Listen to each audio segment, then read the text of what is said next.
So we are going to talk about the epic battle, pun intended, between Epic Games, or let's say it this way, Apple versus Epic Games. And I think this is equally a straightforward discussion as well as a very, very complex situation that has been created out of what seems like nothing, but it seems like there's a statement piece that needs to be made. And I have a very, very fun analogy on how to describe this. And for the Marvels, and I'm saying for the Marvel guys will know what I'm talking about when I use this analogy. Yeah. So this is what the situation is. Epic really did a intentional boo-boo, and that intentional boo-boo has sparked a conversation that needs to be addressed ever since the birth of the original App Store back in 2008 with the second generation iPhone, i.e. the iPhone 3G, before the 3GS. And wow, oh wow, has it caused a stirring. We are going to look at an article to just kind of give a bit of groundwork of what the situation is and what really transpired and conspired and what the issue is of the situation of what's actually occurred. This is a very, very interesting battle, and it's a battle that honestly more favors Apple than it does Epic. But I think even with that, it could bring a change. And I think that is a statement piece enough of what they're trying to do. So there's an article from The Verge that I've got pulled up, what my opinions are on the situation, right? Because this is a very, very juicy situation. So as the title reads, Apple says Epic is putting the entire App Store model at risk, which is fair enough for Apple to say that. The emergency is entirely on Epic's own making. Apple has responded to Epic Games' antitrust lawsuit over its iOS App Store's policies. The filing asks a court not to temporarily reverse an App Store ban while the suit is going on, and it accuses Epic of disingenuously creating an emergency by accepting direct payments through Fortnite in violation of Apple's rules. In declaration to the court, Apple executive Phil Schiller, who wrote to Epic CEO Tim Sweeney, asked for a special deal with Epic only, would indefinitely change the way in which Epic offers apps on the Apple iOS platform. When Apple declined, Epic changed its policies to cut Apple out of the in-app purchases. Ooh, this is where it really kicked off. The in-app purchases cut-off model. Now the company urges Epic to ban its own responsibility. In the wake of its own voluntary actions, Epic now seeks emergency relief, but the emergency entirely Epic's own. Yeah, it's true. Epic sued Apple last week in a rapidly escalating fight over mobile app store policies. Apple banned Fortnite. That's what I really wanted to get to, the ban of Fortnite. Introduced direct payments to bypass the in-app purchases, which is obviously 30% commission that goes to Apple. It's a very straightforward discussion. It's Apple's platform. End of the day, it's their platform, and technically they can do what they like with it, how they like with it. If you want to use the platform, you've signed on the dotted line, you know the terms of agreement, terms and conditions, you've agreed to it, and if you're going to use it on their platform, you need to abide by it. So in that technical favor, this is all in Apple's favor. Apple are in their right to ban Epic. Apple are in their right to ban any IP or intellectual property that uses Epic in terms of things like their Unreal Engine, which is major because of how scalable and how worldwide used that Epic Unreal Engine is used. For mobile games all the way up to the next gen consoles with Unreal Engine 5 that we saw with their nanite tech that you saw demonstrated on the PS5. Apple are in every right to do what they like in this situation if they have violated their terms of agreement and terms of condition, especially bypassing any way for Apple to get 30% commission. So I'm going to say it there. So I'm going to put it that way. But do you know the best analogy I can give? If anyone has watched Iron Man 2, and anyone has watched Infinity War from Avengers, do you know what this situation is? This is almost like Iron Man versus Ivan Vanko, right? Whiplash. And remember what Whiplash said. He said this: if you can make God bleed, you will cease to believe in him. Right now, Epic are big enough. They're not as big as Apple potentially, right? And they feel they're big enough to make a statement to cause a chink in Apple's armor, even if they lose this one, right? Which obviously when Whiplash went after Iron Man on the racetrack, he lost that fight.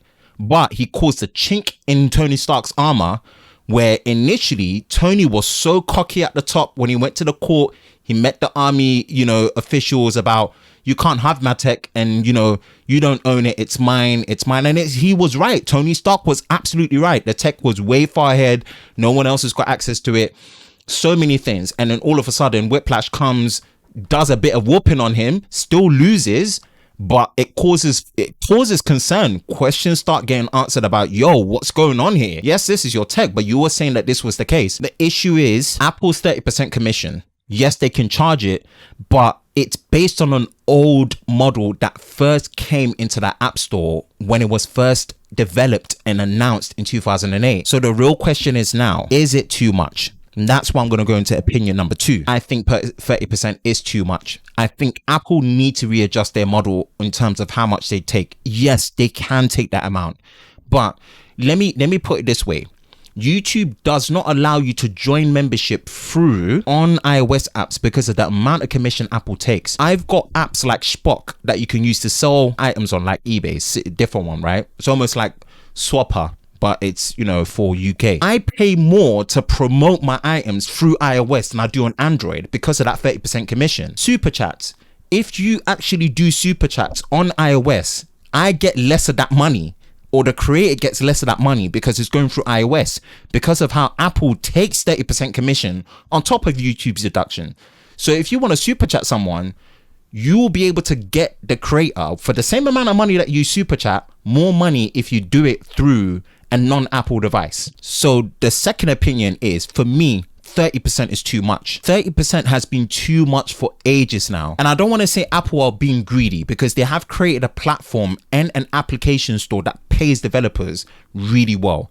It's going to give you the best exposure and the best chance of making the most amount of money, even though it doesn't have the highest market share, because obviously there's more Android devices and more Google Play devices that have those apps available to many, many more devices. But there's a quality assurance that comes with the iOS store and the App Store that it can't be denied.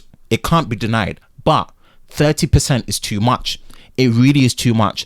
And I think Epic feel like they're big enough, they've got enough money, they've got enough smoke, they've got enough time to really drag this for as long as possible, because it seemed like it was preempted. If you saw the old recreation of the old Apple advert that they did with Fortnite, it seemed like it was preempted. They had the legal documents for the lawsuit ready beforehand. It looks like it's a statement piece that they want to make, and this is something that I think is a case of Iron Man versus Whiplash. If you can make God bleed, you really, really cause them, and you cause people to cease to believe that he exists or is invincible, because there's a certain pedestal that we put Apple on that they get critiqued more because they're Apple.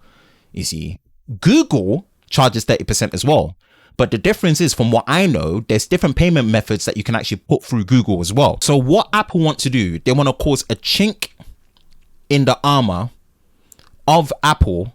What Epic want to do is cause a chink in the armor for Apple to allow the conversation to happen, to spur a revolution to go against that 30%. And Epic feel like, as much as Epic do stuff that's distasteful as well, from their Epic Game Store on PC, to how they're behaving in general and how they're going about it and whatnot, which, but maybe they might not be the right people, but at the same time, they feel like they've got enough clout, they've got enough capital, they've got enough time, they've got enough smoke, they've got enough attention with how historically big Epic Games have been in the past for the gaming industry, even till now, right? To drag this, to really make a statement, to get Apple to change. Part 3, what is the right percentage cut? That's the real question. What is the right percentage cut to seem reasonable? Because with Apple, to develop apps for Apple, even if it's a free app, which they will maintain and manage, you have to pay, I believe, $100 a year to be able to have licensing to actually develop on the Apple platform. So there's already that. Whether it's a free app or not, there's already that. And then 30% for everything that goes through their payment system. When I mean everything. Only one payment system, and it has to go through Apple, everything. So what is the right percentage amount? Some are saying 5%, some are saying 10%. Some are saying 20%, some are saying 25%. Some are probably even thinking, hey, the 30% is okay and it's justified for how great the App Store is for the level of accessibility, the quality assurance that comes with it, and the fact that it's their platform so they can do what they like. Personally, I say it needs to swing somewhere between 15 to 20% for me personally. So Iron Man versus Whiplash, or in this case, all that for a drop of blood, Thanos versus Iron Man. All Iron Man had to do was make Thanos bleed for him to actually see, and for people to see that he's not a god, invincible, and he can be beaten, or he can be taken down a peg. Even if we lose this battle, we can damage him enough to make sure that he reassesses what he needs to do next. So I think that's what the situation is. That's my opinions on the epic battle between Apple versus Epic Games.